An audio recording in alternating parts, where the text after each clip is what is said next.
वो भी ये वीडियो के अंदर हम देखेंगे कि हमारा जो नेक्स्ट टॉपिक है वो है मानव के प्रमुख एवं सामान्य रोग। लास्ट टॉपिक हमने मानव में लिंग निर्धारण वाला पढ़ा है, उसके बाद हम बना रहे हैं मानव के कुछ सामान्य और प्रमुख रोग। अब रोग क्या होते हैं, कोई भी व्यक्ति बीमार है तो किस तरीके से बीमार है, हम क्या कह सकते हैं कि एक बीमार की डेफिनेशन क्या होगी। कोई भी व्यक्ति अगर शारीरिक रूप से कष्ट में है या मानसिक रूप से कष्ट में तो वो कहीं ना कहीं बीमार ही कहलाएगा। जरूरी नहीं है कि उसको फिजिकली प्रॉब्लम है, बुखार आना ही बीमारी है। अगर कोई व्यक्ति मेंटल डिसऑर्डर से गुजर रहा है, डिप्रेशन से गुजर रहा है, तो कहीं ना कहीं वो भी उसके लिए एक रोग ही होता है। ठीक है, तो मानव के अंदर शारीरिक व मानसिक विकार होना,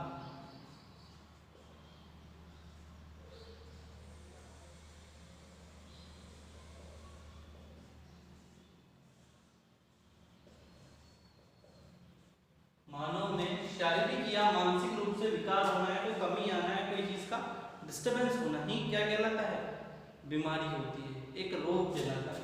तो शारीरिक या मानसिक विकार ही क्या कहलाया, रोग।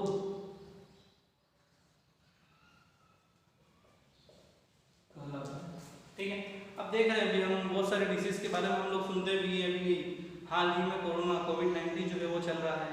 तो कोविड-19 जो है एक तरीके की संक्रामक डिसीज है।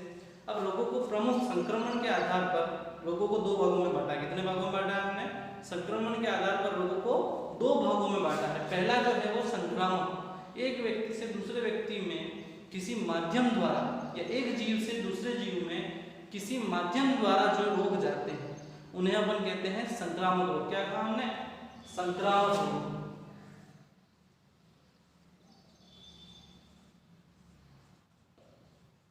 संक्रमण के आधार पर बांट रहे हैं पर इसको दो भागों में, है ना।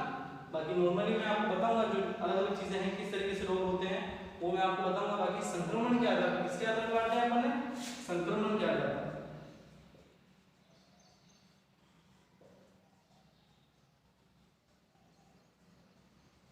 तो संक्रमण के आधार पर हमने दो भागों में बांटा। पहला था संक्रामक रोग, दूसरा है असंक्रामक रोग।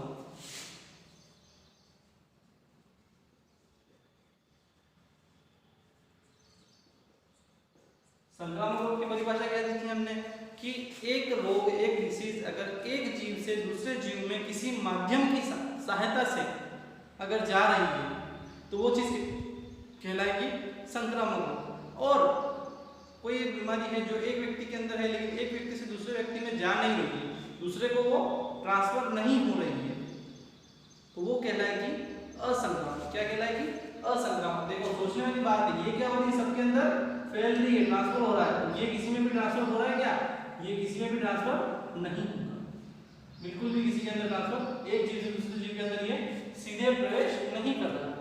ये रोग या तो जनित हो सकते हैं या फिर जेनेटिकल हो सकते हैं।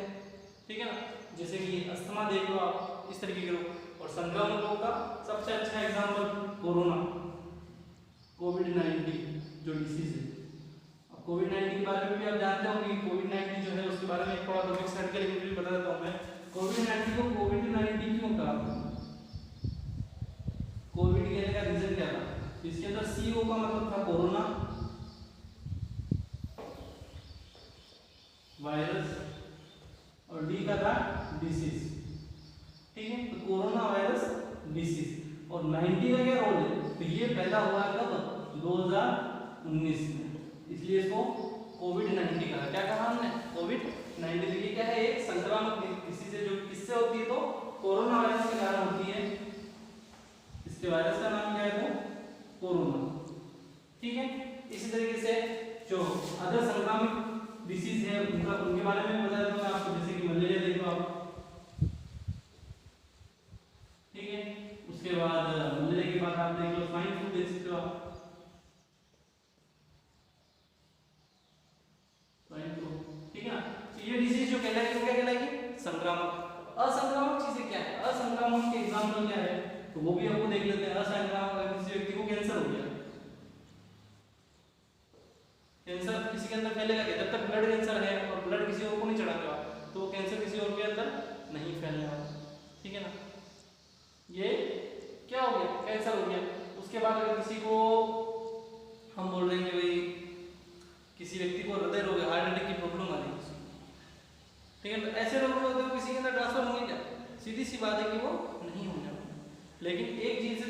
के अंदर जो सीधे पहुंच रहा है वो संक्रामक रोग है। क्या है? संक्रामक। कोविड लेटेस्ट है इसलिए मैंने सबसे अच्छा एग्जांपल आपको दिया है। अदरवाइज ऐसा कुछ भी नहीं। बहुत सारे लोग होते हैं जो कि न्यूट्रिशन की कमी से होते हैं, जैसे कि प्रोटीन की कमी से होता है, विटामिन की कमी, प्रोटीन की कमी से क्वाशियोकोर होता है ना। तो वो चीजें किस में आएगी? वो चीजें आएगी अपनी संक्रामक रोग के अंदर। ठीक है। एक होता है जेनेटिक डिसीज होती है जो ब्लड में होती है, जिसको अपन बोलते हैं एनीमिया। एनीमिया क्या है? एनीमिया एक व्यक्ति दूसरे व्यक्ति में फैलेगा क्या? नहीं फैलेगा। एनीमिया जिसके अंदर है उसके अंदर भी रहेगा, तो इसलिए अपन एनीमिया को इस कैटेगरी में रखा। सर कितने मिनट हो गए? 5 मिनट। चलिए ठीक है। यस, तो अब अपन बात कर रहे हैं रोग के बारे में। रोग का जो प्रमुख कारण है वो क्या हो सकता है? या तो आप कोई असंतुलित भोजन खा रहे हो, आपके अंदर किसी प्रोटीन विटामिन की कमी है, या फिर कहीं से आपको वायरल इफेक्ट हुआ है, या आपको कोई डिप्रेशन आया है, कोई टेंशन आई है। क्योंकि रोग का सीधा सा मतलब हमने निकाला है कि किसी भी व्यक्ति के अंदर किसी भी प्रकार का विकार होना, फिजिकली किसी भी अंग का बढ़ जाना, किसी भी अंग का घट जाना, ऐसी चीजें भी होंगी। हम लोगों को देखते हैं अपन ऑटोमेटिकली हड्डियां मुड़ने लगती है, हाथ टेढ़े हो जाते हैं, कई बार किसी अंग विशेष में सूजन आ जाती है। तो ऐसी कंडीशंस भी किसके लिए हैं? लोगों के लिए ही है।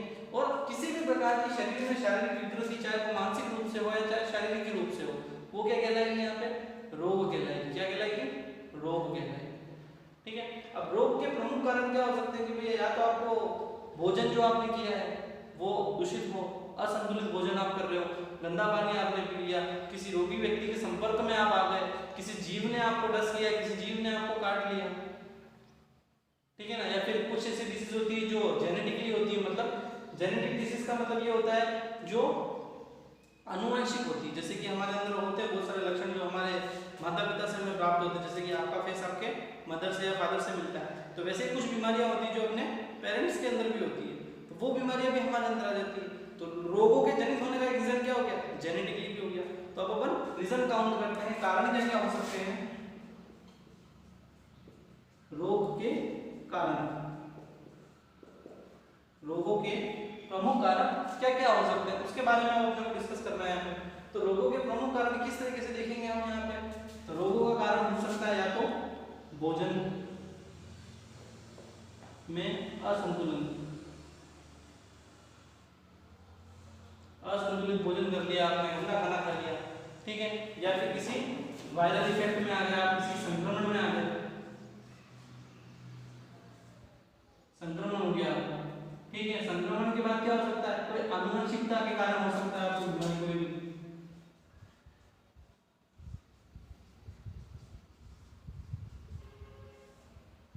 आनुवंशिकता, इस प्रकार से हम देख सकते हैं कि बहुत सारी ऐसी प्रॉब्लम्स होती है। या फिर दो चीजें और हैं यहाँ पे, वातावरणीय या मानसिक असंतुलन। कई बार होता है मौसम जो चेंज होता है तो उसके कारण भी हमको बीमार होने की खतरा रहता है। हम लोग बीमार हो जाते हैं, कई बार बरसात आ जाती है, अचानक से सर्दी हो जाती है, दिन में गर्मी बढ़ रही है, कभी कभी मौसम में मजाक करता है हमारे साथ में। तो ऐसी कंडीशन में क्या होता है? हमको बीमार होते हैं। इसमें हम बोल सकते हैं वातावरण या फिर क्या हो गया? मानसिक प्रेशर, मानसिक विकार। किसी व्यक्ति को बहुत ज्यादा टेंशन होती है तो उसको बुखार आ जाता है। हम देखते हैं बहुत सारे लोग होते हैं बीमार हो जाता है, उसका सिर दर्द हो जाता है। कई बार आप लोग भी किसी गहन अध्ययन में चले जाते हो, ज्यादा पढ़ाई कर लिया आप लोगों ने, किसी के बारे में ज्यादा सोच लिया या किसी बात का आपको अंदर डर है तो आपका सिर दर्द स्टार्ट हो जाता है, वो भी एक तरीके का रोग है। तो उसको अपने क्या कहा? मानसिक विकार।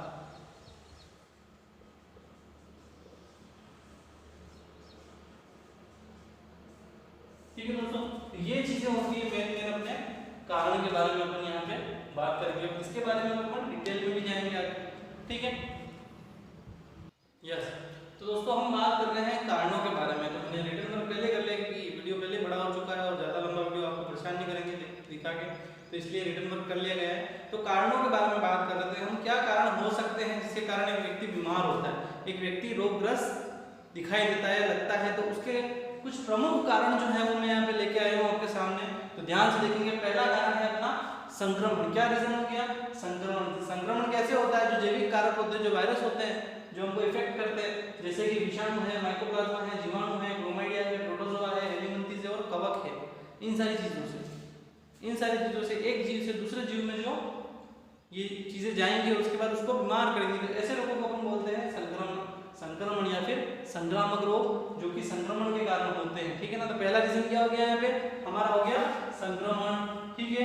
संक्रमण समझ गए हम लोग, एक जीव से दूसरे जीव में क्या जा रहा है, तो विषाणु जा सकता है, माइकोप्लाज्मा जा सकता है, जीवाणु जा सकता है, क्लोमाइडिया जा सकता है, प्रोटोजोआ जा सकता है, हेलिमंथस जा सकता है, और कवक से भी बीमारियां हो जाती है, फंगस होती है ना, कई बार खुजली वगैरह हो जाती है, ये रीजन भी होता है, ठीक है। अब सेकंड रीजन है, तो संक्रमण को अपन ने क्या कहा यहाँ पे, इन्फेक्शन बोलेंगे, क्या बोलेंगे अपन, इन्फेक्शन, ठीक है, आप लोगों ने सुना होगा ये वर्ड। नेक्स्ट चीज पोषण, अब पोषण को अपन बोलते हैं न्यूट्रिशनल डिसऑर्डर्स, क्या बोला आपने यहाँ पे, न्यूट्रिशनल, न्यूट्रिशनल क्यों कहा, क्योंकि पोषण जो होता है उसको न्यूट्रिशन बोलते हैं अपन इंग्लिश में, इंग्लिश हिंदी दोनों टर्म लेके चल रहे हैं यहाँ पे। तो पोषण की कमी अधिकता की वजह से हो सकता है आपके अंदर प्रोटीन की कमी होगी, प्रोटीन की कमी के कारण भी अधिकता के कारण भी डिसऑर्डर्स होते हैं, विटामिन की कमी से भी होता है, आप लोगों ने देखा है प्रोटीन की कमी से क्वेश्चन होता है ना, और विटामिन की कमी से तो हर एक विटामिन का अपना एक रोग होता है, रतौंधी रोग हो जाता है, विटामिन ए कम हुआ तो बी कम हुआ तो बेरी हो गया, सी कम हुआ तो स्कर्वी हो गया, है ना। तो इस तरीके के बहुत सारे रोग हैं जिनकी वजह से ऐसा होता है। उसके बाद हम बात कर रहे हैं खनिज लवण, जैसे कि खनिज लवण का एग्जांपल तो मैं दे सकता हूं आपको आयरन का, ठीक है ना, जिसके कारण एनीमिया हो जाता है आयरन की कमी से, ठीक है ना। तो खनिज की बात करें तो Fe जो कि होता है एक आयरन बोलते हैं इसको, आयरन जो लोहा होता है ना, इसकी बात करें, लोहा हम खा नहीं सकते, अगर कोई भी चीज लोहे की तो टेबल है आपके सामने, उस टेबल को आप खा नहीं पाओगे, लेकिन लिक्विड फॉर्म में लोहा भी हमारी बॉडी के लिए जरूरी होता है, क्योंकि मैंने आपको जब आरबीसी वाला पार्ट पढ़ाया था ब्लड के अंदर, आपको बताया था कि जो लोहा होता है उसी से आरबीसी बनती है हमारी, ठीक है ना। तो ये भी हमारे लिए जरूरी है, और जो खनिज लवण है उनकी कमी हो जाए हमारे भोजन में या अधिकता हो जाए, दोनों ही चीज, हमें संतुलन का जीवन जीना है, अगर कमी हुई तो भी प्रॉब्लम है, अधिकता हुई तो भी समस्या करेगी हमारे लिए, ठीक है। तो ये हो गया न्यूट्रिशनल। सेकंड हो गया जैव रासायनिक विकृतियां, जिसको अपन बोलेंगे बायोकेमिकल डिसऑर्डर्स। क्या कहा हमने इसको, बायोकेमिकल,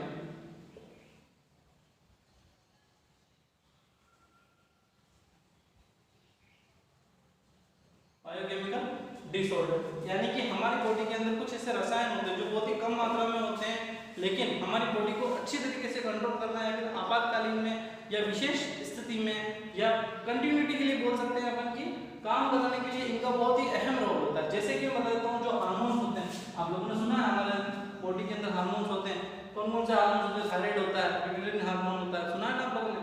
तो हार्मोन्स जो होंगे वो बोल सकते हैं, उसके बाद एंजाइम जो खाना पचाने के काम में आते हैं, अन्य शारीरिक क्रियाओं में भी काम में आते हैं, उसके बाद यूरिया जो कि हमारे ब्लड के अंदर, हम जो भी नाइट्रोजनस फूड खा रहे हैं, जो भी खाना खाते हो आप, उसके अंदर अमोनिया की मात्रा होती है, अमोनिया किडनी में यूरिया में बदलता है, मैंने बताया था आप लोगों को ब्लड वाले चैप्टर में, ठीक है ना, सर्कुलेशन ऑफ ब्लड के अंदर। तो जो यूरिया है या फिर यूरिक अम्ल है या फिर क्रिएटिनिन होता क्या है, देखो क्रिएटिन एक ऐसा पदार्थ होता है, जब हम खाना नहीं खा रहे होते हैं, जब हमारे अंदर भोजन नहीं होता है, तो हमारी चर्बी यानी कि जो हमारा फैट है ना, उसको हमारी ऊर्जा के रूप में कन्वर्ट करने का जो काम करेगा वो कौन कर रहा है, क्रिएटिन कर रहा है, ठीक है ना। एक होता है L-कार्निटिन नाम की मार्केट में टेबलेट भी मिलती है, अगर आप वर्कआउट करते हो, एक्सरसाइज करते हो, आपका वेट बहुत ज्यादा है, तो उस वेट को कंट्रोल करने के लिए आप L-कार्निटिन का यूज भी कर सकते हो, ठीक है। अब बात करते हैं अपन, ये हो गई अपनी बायोकेमिकल की। अब होते हैं बहिर्जात रासायनिक विकृतियां, जो एक्सोजन केमिकल डिसऑर्डर्स जो होते हैं ना, उनके बारे में बात करेंगे अपन, जो कि बाह्य कारकों की वजह से होते हैं। बाह्य कारक क्या क्या हो सकते हैं, नॉर्मली जो एलर्जी होने वाली प्रॉब्लम्स होती है ना, जिसकी वजह से हमको एलर्जी हो रही है, उन कारकों के बारे में बात करते हैं। तो ये हो सकते हैं बाह्य प्रदूषक, ठीक है, या फिर एलर्जन के कारण, जैसे खुजली जुकाम होता है। अपने को अब एक चीज बता देता हूं, एक हमारे यहाँ पे गाँव में भी पाई जाती है गाजर घास, जिसको इंग्लिश में कैरेट ग्रास बोलते हैं, नॉर्मल नेम में इनका गाजर घास ही है, ठीक है। तो कैरेट ग्रास जो होती है ना, उसके पोलन ग्रैन होते हैं, उसके परागकण होते हैं, जिसको इंग्लिश में अपन ने क्या बोला, पोलन ग्रैन। तो उसके पोलन ग्रैन अगर हमारी नाक में चली जाए तो हमको छींकें आना शुरू हो जाती है, आंखों से पानी आना शुरू हो जाता है, ठीक है। तो जो गाजर घास का पौधा है वो एक जंगली पौधे की तरह आप देख सकते हो, कहीं पे भी उग जाता है, इसके लिए कोई बीज नहीं डालने होते हैं आपको, ठीक है ना। तो गाजर घास से कहीं को एलर्जी होती है, तो एलर्जन, और एलर्जन किसको कहा आपने, गाजर घास का एग्जांपल दिया मैंने आपको, वो एलर्जन, ठीक है। प्रदूषक, जैसे कि बाहर, जैसे कि कोई गैस है, कोई जीव मर गया, सड़ गया, उसके सड़ने की वजह से उसकी स्मेल अगर आपने सुन ली तो आपको सिर चढ़ गया, जैसे अपने यहाँ बोलते हैं अपने लोकल लैंग्वेज में वायरल पड़ गया, है ना। जो वायरल पड़ता है ना, वायरल पड़ना क्या है, प्रदूषण के कारण होने वाली बीमारी है, ठीक है ना। तो ये हो गया अपना, ठीक है। उसके बाद नेक्स्ट है अपना लाइफ स्टाइल, जीने का तरीका, मेन इंपॉर्टेंट। मानव को स्वस्थ कौन करता है? उसके जीने की स्टाइल, वो कैसे रह रहा है, क्या खा रहा है। अब नॉर्मली क्या होता है, हमें जंक फूड की बात करूं या फिर स्ट्रीट फूड की बात करूं, मैं जो गलियों टुकड़ों में मिलता है, पानी पूरी बहुत पसंद होती, समोसा खाना बहुत पसंद होता है, सभी को पसंद होता है, आपको मुझे सभी को पसंद है। तो कहीं ना कहीं ये जो जंक फूड हम खाते हैं ये हमारी बॉडी के लिए बहुत ज़्यादा नेगेटिव इफेक्ट करता है।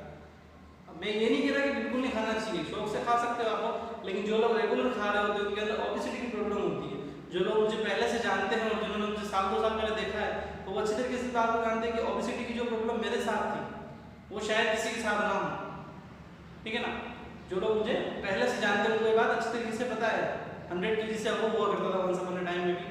तो उसके बाद एक लाइफ स्टाइल चेंज किया मैंने अपना। मेरा भी लाइफ स्टाइल ऐसे ही होता है कि भाई कुछ भी खा लिया, कहीं पे भी घूम लिया, नो एक्सरसाइज, सोए रहो बैठो आराम से। टीचिंग करता था मैं स्कूल में, लेकिन फिर भी बैठने का काम थोड़ा ज़्यादा होता था, तो इस वजह से मेरा वो लाइफ स्टाइल थोड़ा गलत था। उसकी वजह से ऑब्वियसली बहुत ज़्यादा बढ़ गई थी, मोटापा बहुत ज़्यादा बढ़ गया था। लेकिन उसके बाद मैंने अपनी लाइफ स्टाइल को चेंज किया, रेगुलर एक्सरसाइज, रनिंग, इन सारी चीज़ों को जोड़ा। जैसे कि यहाँ पर दिया हुआ है व्यायाम, दिया हुआ है ना व्यायाम। अगर आप रेगुलर एक्सरसाइज करते हो तो कहीं ना कहीं आपकी 80% बीमारियों की कंडीशन नहीं खत्म होगी, 80% बीमारियां लगेगी नहीं आपको, 20% भी वो कौन सी लगेगी आपको? अगर कोई संक्रमण हो गया, मान लो कोरोना हो गया।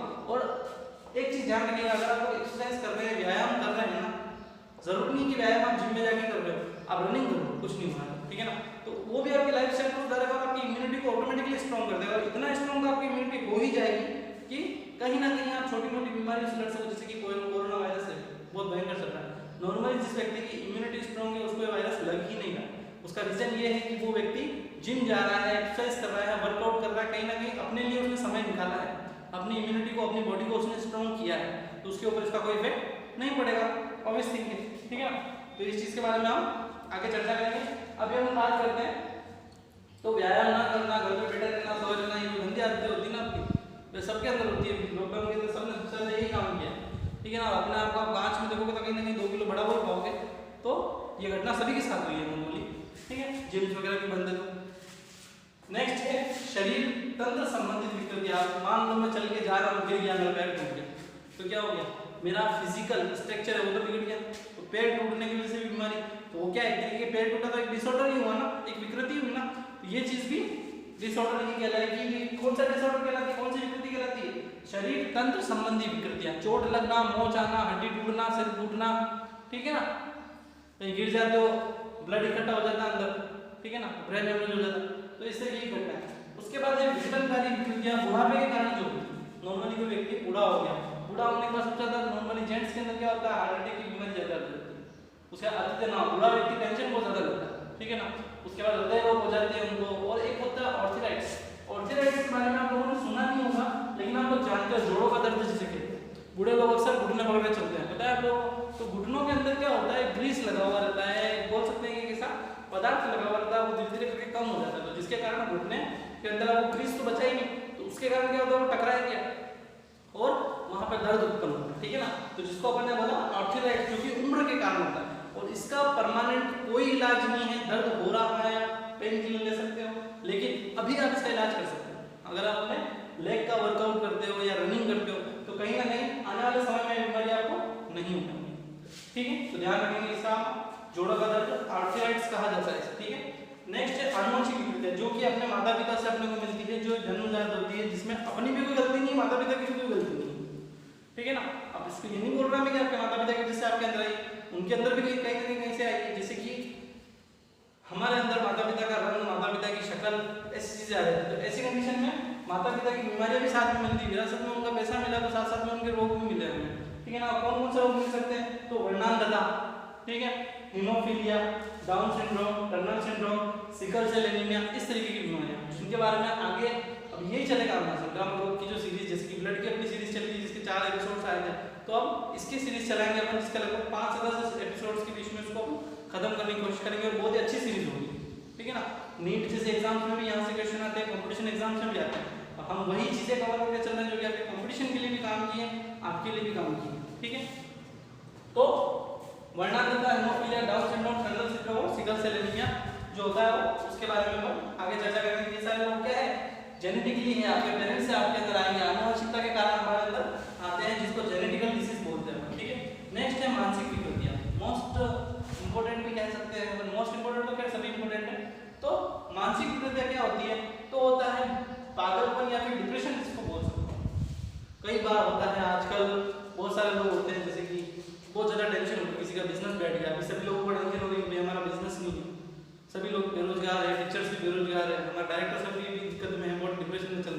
ठीक है ना।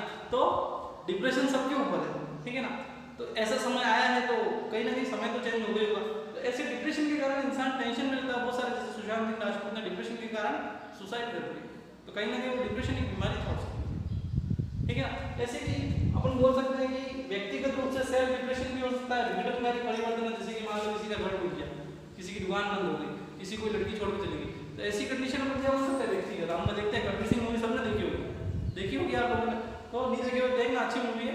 तो उसमें वो जब प्रीति छोड़ के चली जाती है कबीर को, तो वो शराब पी रहा है, ऐसी हरकतें कर रहा है, लोगों को देखना मूवी के अंदर, बहुत अच्छी मूवी है। तो ऐसी कंडीशंस आई तो क्यों आई, क्योंकि उसके अंदर व्यक्तिगत परिवर्तन हुआ, वो टेंशन में आया, और टेंशन सभी बीमारियों की जननी कह सकता हूँ मैं टेंशन आपकी, ठीक है ना। तो ये सारी चीजें हमने यहाँ पे पढ़ी, रिवीजन कर लेते हैं। संक्रमण किसी और से आ रही है बीमारी में संक्रमण है, दूसरा है पोषण, कहीं ना कहीं खाने में कमी हो रही है, ठीक है। थर्ड है जैव रासायनिक विकृतियां, जैसे कि हार्मोन्स के अंदर, एंजाइम्स के अंदर कमियां।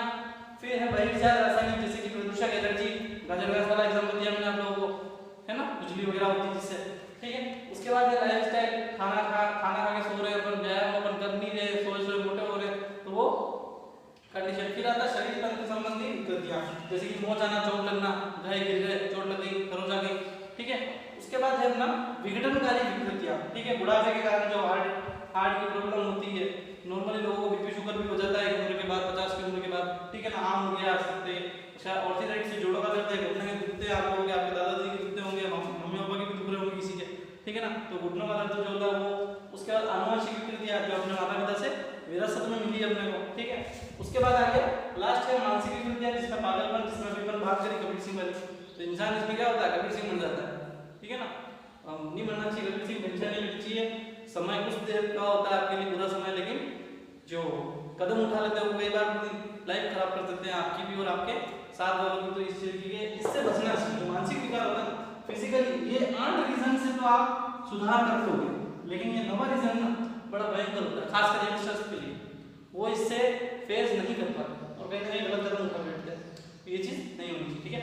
तो अभी हम लोगों ने इसके ऊपर भी चर्चा की। अब नेक्स्ट अपन बात करेंगे कि रोग के कारण क्या है, कारण की तो बात होगी, कौन से रोग होते हैं, किस प्रकार के होते हैं, प्रत्येक रोग के ऊपर एक वीडियो आपका बनाया जाएगा और आपको बताया जाएगा, और रेगुलर वीडियोस आते रहेंगे, ठीक है। धन्यवाद। वीडियो शेयर करना ना भूलें, सबसे इंपॉर्टेंट चीज, ठीक है, शेयर करें।